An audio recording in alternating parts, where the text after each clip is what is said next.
આ વિડીયોમાં આવતા નામ, પાત્ર અને ઘટના ફક્ત કાલ્પનિક છે. તેનો કોઈ પણ જાતિ, ધર્મ કે વ્યક્તિ સાથે સંબંધ નથી.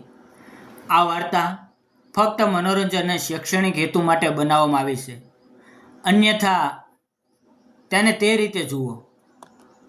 મિત્રો, મારું નામ આર્યન છે. અત્યારે મારી ઉંમર 28 વર્ષની છે. હું જે કહાની કહેવા જઈ રહ્યો છું તે મારા જીવનના એ વાકની છે જ્યારે મારું આખું નસીબ બદલાઈ ગયું. હું એક સામાન્ય ગરીબ પરિવારમાંથી આવું છું. પિતાજી ખેતમજૂરી કરતા અને માં બીજાના ઘરે કામ કરવા જતી. મેં જેમ તેમ કરીને કોલેજના 2 વર્ષ પૂરા કર્યા, પણ પછી પિતાજીની તબિયત બગડતા ભણતર છોડવું પડ્યું. શહેરમાં નસીબ અજમાવવા માટે હું રજવતો હતો ત્યારે મારા એક પરિચિત દ્વારા મને શહેરના એક મોટા મોબાઈલ અને ઇલેક્ટ્રોનિક્સ શોરૂમમાં નોકરી મળી. શોરૂમના માલિક હસમુખભાઈ ખૂબ જ શિસ્તબદ્ધ પણ માયાળુ હતા.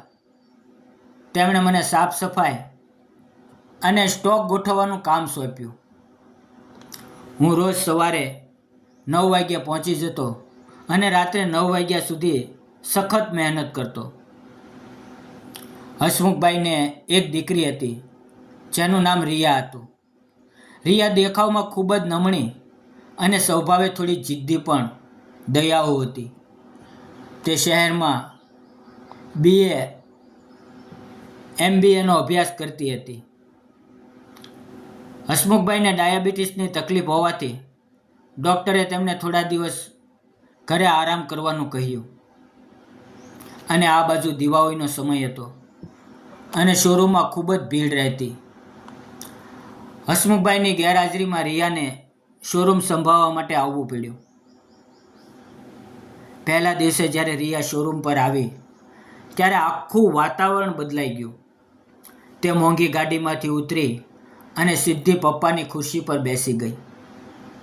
મને થયું કે આ તો મોટા ઘરની દીકરી છે. કદાચ મારા જેવી ગરીબ વ્યક્તિ સાથે વાત પણ નહીં કરે.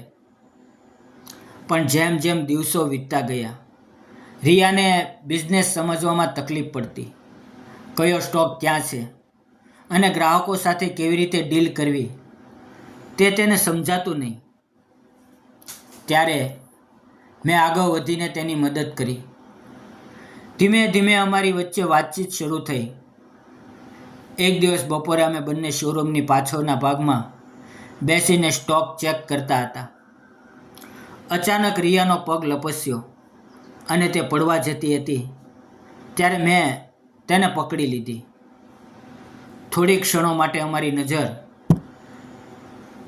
એકબીજા સાથે ટકરાઈ ગઈ. તેના ચહેરા પર એક અજીબ શરમ હતી અને મારા દિલમાં ધબકારા વધી ગયા હતા.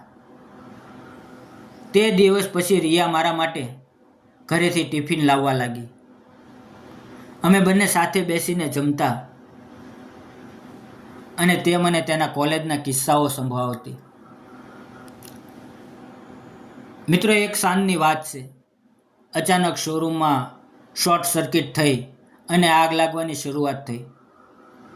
ગ્રાહકો ડરીને બહાર ભાગ્યા, પણ રિયા કેશ કાઉન્ટર પાસે ફસાઈ ગઈ. મેં જીવના જોખમે આગની વચ્ચે જઈને રિયાને બહાર કાઢી. આ ઘટનામાં મારો હાથ થોડોક દાઝી ગયો. રિયા આ જોઈને રડવા લાગી. તેણે પોતાના રૂમાલથી મારા ઘા પર પાટો બાંધ્યો. તે દિવસે મને અહેસાસ થયો કે તેના દિલમાં પણ મારા માટે કંઈક છે. હસમુખભાઈ જ્યારે ઠીક થઈને પાછા આવ્યા ત્યારે તેમને આ બધી ખબર પડી. તેમને રિયા અને મારા વધતા સંબંધની જાણ થઈ ગઈ હતી. એક દિવસ તેણે મને પોતાની કેબિનમાં બોલાવ્યો. મને લાગ્યું કે આજે મારી નોકરી જશે. પણ હસમુખભાઈએ સ્મિત સાથે કહ્યું, આર્યન, મેં તારી ઈમાનદારી અને બહાદુરી બંને જોઈ છે. પૈસા તો હું ગમે તેને આપીને કામ કરાવી શકું, પણ વિશ્વાસપાત્ર માણસ મળવો મુશ્કેલ છે. થોડા મહિના પછી હસમુખભાઈએ પોતે જ લગ્નનો પ્રસ્તાવ મૂક્યો. રિયા તો પહેલેથી જ તૈયાર હતી. અમારા લગ્ન ખૂબ જ સાદાઈથી પણ પ્રેમથી થયા. આજે હું તે શોરૂમનો મેનેજર છું અને રિયા મારી જીવન સંગની છે. મારા માતા પિતા પણ હવે શહેરમાં અમારી સાથે રહે છે. મિત્રો, ગરીબી એ કોઈ ગુનો નથી, પણ ઈમાનદારી એ સૌથી મોટી મિલકત છે. સાચો પ્રેમ ક્યારે બેંક બેલેન્સ નથી જોતો. તે માત્ર બે વ્યક્તિના એકબીજા પ્રત્યેના આદરને જુએ છે.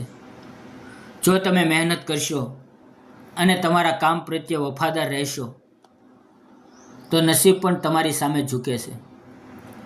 જો તમને આ મારી સુંદર પ્રેમ કથા ગમી હોય તો પ્લીઝ આ વિડીયોને તમારા મિત્રો સાથે શેર કરજો. ચેનલને સબસ્ક્રાઈબ કરવાનું ભૂલતા નહીં, જેથી હું તમારા માટે આવી જ વધુ વાર્તાઓ લાવી શકું. આવતીકાલે ફરી મળશું એક નવી જિંદગીની કહાની સાથે. ધન્યવાદ મિત્રો. આભાર.